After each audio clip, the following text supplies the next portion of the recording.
Most people believe they're doing the right thing with money. They follow the advice they hear everywhere. Build an emergency fund. Save 3 to 6 months of expenses. Keep it safe. Don't touch it. It sounds responsible. It sounds smart. And to be fair, it is smart, to a point. But here's the part nobody really explains clearly. That same emergency fund, the thing that's supposed to protect you, can also quietly hold you back. Not in an obvious way. Not overnight. But slowly, over time. And if you don't understand this, you can spend years feeling financially responsible, while never actually moving forward. Let's start with what an emergency fund is supposed to do. At its core, it's simple.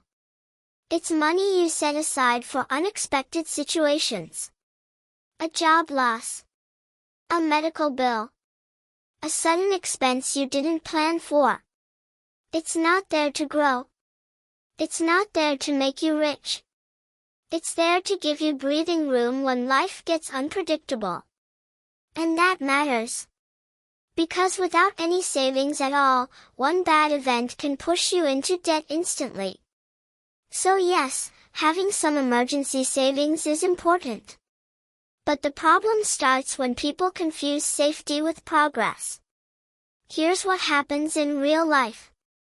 Someone starts earning money. They hear they should build an emergency fund. So they start saving.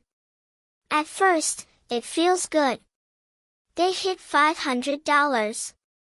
Then $1,000. Then $3,000. Eventually, they reach a number that feels secure. Maybe it's 3 months of expenses. Maybe 6. And then, they stop. Not because they're lazy.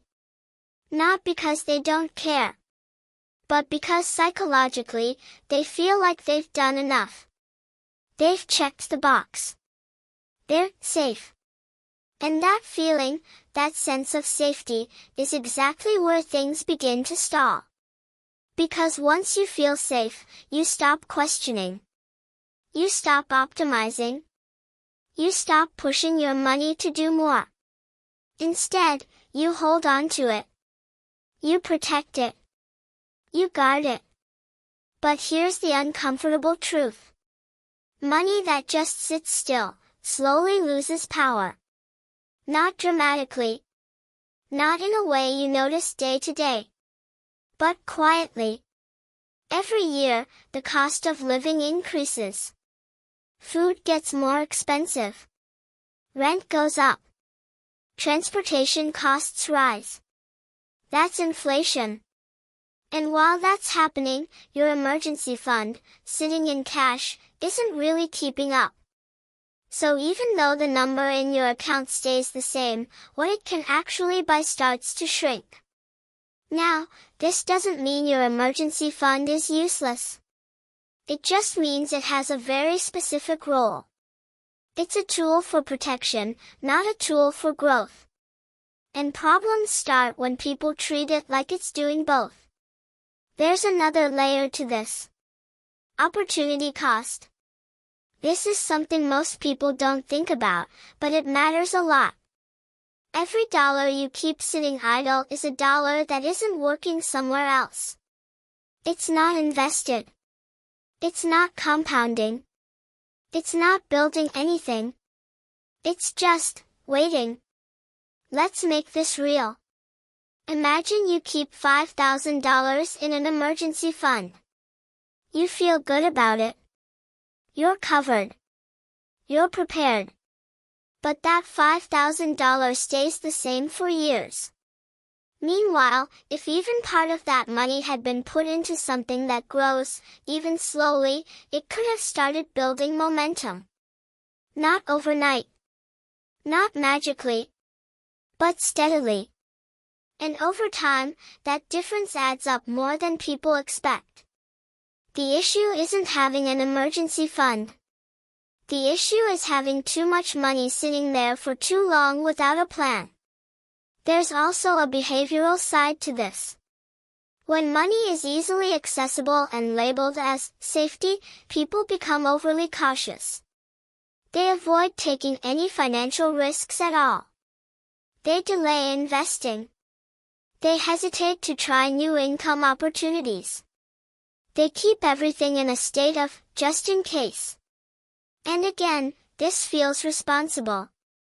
But taken too far, it becomes limiting.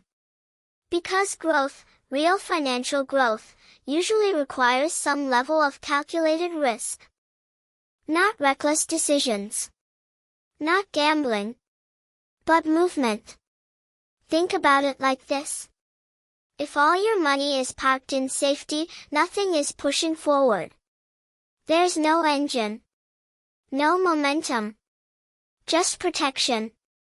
And protection alone doesn't build a future. It just maintains the present.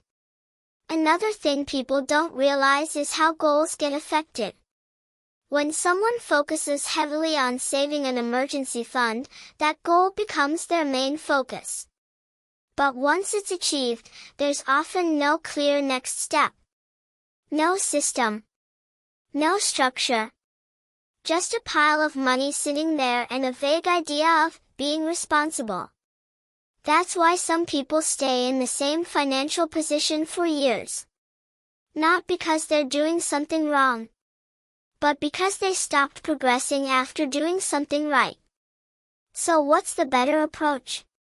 It starts with understanding balance.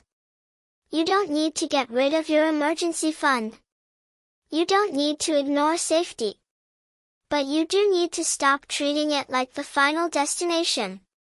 Instead of thinking, I need as much emergency money as possible. Shift to, I need enough emergency money, and then I need my money to start working. That's a different mindset. And it changes how you use your income. A practical way to think about it is this. Keep a basic safety buffer. Enough to handle real emergencies. Not every possible scenario. Not every worst-case situation. Just a realistic buffer. Then, once that's in place, start directing new money differently. Instead of sending everything into savings, start splitting it. Some for safety. Some for growth. Because the goal isn't just to survive unexpected problems. It's to build a situation where those problems don't hit as hard in the first place. When money starts working, even in small amounts, things begin to shift. You stop relying only on what you save. You start building something that can support you over time. And this doesn't require huge amounts of money. It requires consistency. It requires intention. And most importantly, it requires movement. There's also a psychological shift that happens. When you see your money doing something, growing, building, progressing, your mindset changes. You stop thinking only in terms of protection. You start thinking in terms of possibility.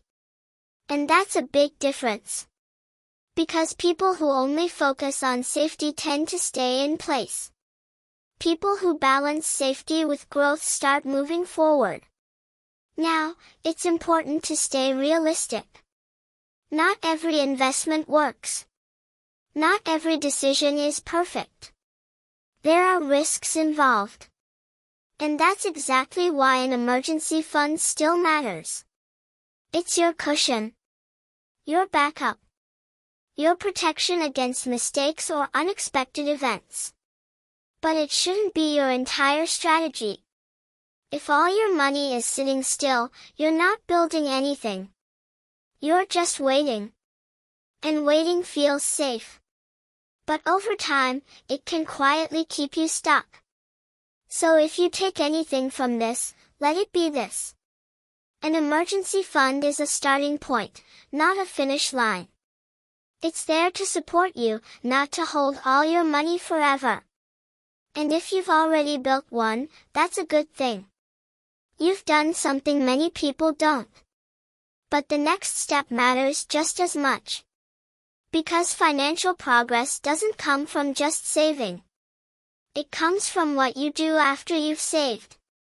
And that's where most people stop. Don't keep your safety, but start building your future too. Because in the long run, the biggest risk isn't losing money in an emergency. It's never giving your money the chance to grow at all.